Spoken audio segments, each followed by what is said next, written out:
Sayyid Ainur Rasyid ya, bin Hajar Al-Haytami dari Irak, Baghdad, ulama fikih. Sayyid Ainur Rasyid ini famnya apa? Bafaraj. Dia dari Ammul Faqih, sama dengan Wali Songo ya. Jadi ada dari Ammul Faqih, ada dari Faqihil Muqaddam. Ammul Faqih ini misanan sama Faqihil Muqaddam. Dia dari Bafaraj. Sedangkan Wali Songo, Maulana Malik Ibrahim, Maulana Makhdum, Sunan Ampel, Said Zainal Abidin, Sunan Giri, Sunan Derajat, ini daripada Basyaibah, dari juga Ammul Faqih.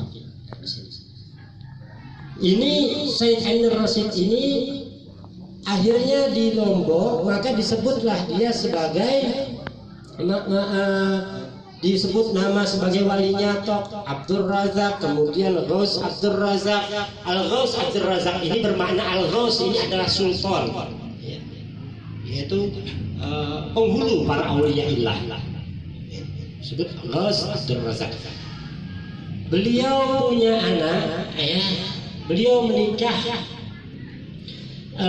dengan salah satu putri di Lombok ya, yang kemudian punya anak yang disebut Said Zulkarnain.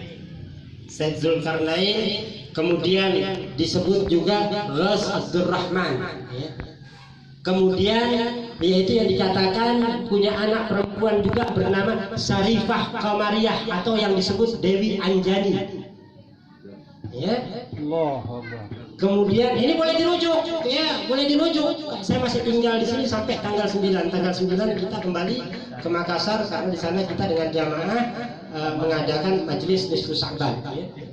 Kalau saya salah, saya akan bawakan bukunya, kita sama-sama ke perpustakaan Lombok sini, ada tertulis semua di sini. Sallu ala Nabi. Di samping tertulis juga di dalam kitabnya Karamatul Aulia. Kemudian Al-Fakir agak lupa ya. Juga yang bernama Denda Bulan ini adalah anak daripada Sayyid Ainur Rasyid ini tadi. Awal mula cetusnya daripada Raja Pujuk, kemudian Pejangkit, apa semua ini dari anak-anaknya beliau semua. Nanti mereka ini banyak yang terputus, tercerai-berai setelah terjadinya peperangan dengan umat Hindu, yaitu dari kerajaan Gel-Gel yang dibantu oleh pasukan kolonial Belanda. Sehingga terpecah-pecahlah kerajaan itu, sehingga terputus-putus juga lah daripada nasab para sadah. Apakah sebelum daripada setelah Sayyid Ainur Rasyid masuk ada?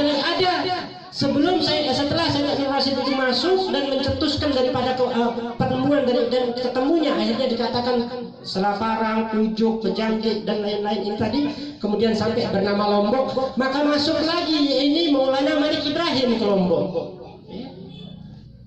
Buktinya ada masjid Maulana Malik Ibrahim ya. Pengkorosan apa itu apa? Pengkores. Pengkarosan. Pengkores. Iya itu sudah Kapolres. Pengkores. Dan sampai sekarang berdiri Yang di Lombok Tengah. Ini bukti daripada Maulana Malik Ibrahim yang dimakamkan di Gresik. Pengkores. Salah seorang Kopang. Maulana Malik Ibrahim punya anak siapa?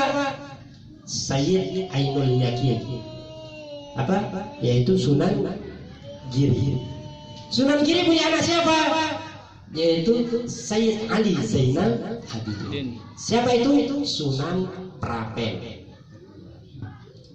Sunan Prapen diutus oleh Sunan Giri untuk ke Lombok menyelesaikan dakwah injilnya kakeknya dulu Maulana Malik Ibrahim. Maka masuklah Sunan Prapen ke Lombok bersatu dengan Raden Patah untuk menghancurkan kembali kerajaan-kerajaan Hindu di Lombok. Nah, ini kejadian sejarah, ya. Kejadian sejarah. Jadi sebelum kita ada di Lombok dulu, sebelum jin-jin kita masuk ini, ya, mereka sudah masuk duluan. Jadi Sayyid Ainur Rasyid itu masuk sekitar abad ke-13. Ya. Lebih dulu daripada jinnya kita. Jin kita belum lahir. Mereka sudah masuk duluan. Nah, cuma terputus karena adanya peperangan-peperangan, juga adanya perkawinan silang. Sehingga itulah kita menyebut orang Indonesia ya itu disebut dengan kalimat ahwal. Bukan seperti orang lain ya, orang yang datang menjajah seperti golongan Ahok dan lain-lain yang datang menjajah. Mereka menyebut orang Indonesia tigo. Nauzubillah min dzalik. Saya aja tersinggung, kita semua tersinggung. Karena para sadah di Indonesia ini adalah pemilik Indonesia, seperti Pangeran Antasari. Jadi daripada Al-Habsyi dan kakek Al-Bakir sendiri. Sehingga kalau kita pernah ke Banjarmasin ya, Pangeran Suryamsah itu makamnya tertulis di situ menantunya dua, Habib Abdul Qadir Al-Habsyi, Sayyid Abdul Qadir Al-Habsyi dan Sayyid Muhammad Al-Habsyi. Kemudian ada Pangeran Panjang di sebelahnya. Pangeran Panjang itu anak daripada Pangeran Suryamsah. Jadi yang punya Indonesia ini sebenarnya para sadah di Bugis, yaitu yang awal masuk di sini di Bone, yaitu Kesultanan Aligrus, di Goa Aidit. Ya, ini para sadah. Cuman kita sekarang anak cucunya beliau ini kehilangan arah. Kita bangga akan nasab, tidak membanggakan akan ibadah. Ya. Kita bangga bahwa kita keturunan fulan, tapi kita tidak bangga kita mendermakan apa untuk fulan dan fulan itu tadi. Kalau kita mengkilas balik dan flashback, saya sudah berbuat apa yang membanggakan saya punya kakek dulunya? Saya sudah beribadah sampai mana? Seperti saya punya kakek dulunya. Tapi kita selalu menyinggung, saya habaib wajib dihormati, saya sayyid wajib diagungkan, saya keturunan ini wajib dimuliakan. Alhamdulillah min dzalik. Wagal min sadatina nabiyyin. Yaitu berkata salaf kita daripada salafun salihin. Hasarillah. Sangat celaka. Sangat celaka. Nanti banyak para keturunanku, para anak cucuku. Ini kata yaitu Asy-Syaikh Umar Muhdhar As-Sakari. Wa hum yaquluna min sadah wa min itratin nabi mutahhar walakin jahilu bil ibadatan wal amal. Mereka nanti mengatakan dirinya adalah sayyid. Mereka mengatakan saya keturunan ini, saya bangga bernasab ini, inilah saya wajib dihormati. Tapi mereka sangat bodoh dalam ilmu dan amalnya. Ini Umar Muhdhar, bukan Al-Fakir yang mengatakan. Al-Imam Umar Muhdhar jauh lebih hebat daripada siapapun salah satu solihin dan yang menjadi rujukan dalam ilmu fikih dan tasawuf ya. Bukan Habib sekarang pakai surban baru khatam 1 hadis 2 hadis pakai surban sampai besarnya kayak spray ya. Asal ngomong yang penting dapat amplop 2 juta halal jadi haram. Haram jadi halal yang penting 2 juta ya. Bukan. Tapi Umar Muhdhar yang tidak perlu amplop datang sendiri kepada dia. Yang tidak perlu uang, dia menghamburkan akan uangnya untuk fuqara dan masakin. Yang tidak perlu bantuan dan tidak perlu berteriak, setiap siapa syarifah yang miskin dan melarat langsung keluar dari tangannya segala sesuatu yang dibutuhkan. Ini yang contoh yang perlu kita tiru dari salafus saleh ini. Sangat-sangat berat kita menyandang sebagai seorang sayyid, tapi tingkah laku kita jauh dari para sayyid. Satu hal lagi yang Al-Fakir ingat, salah satu pesan ya,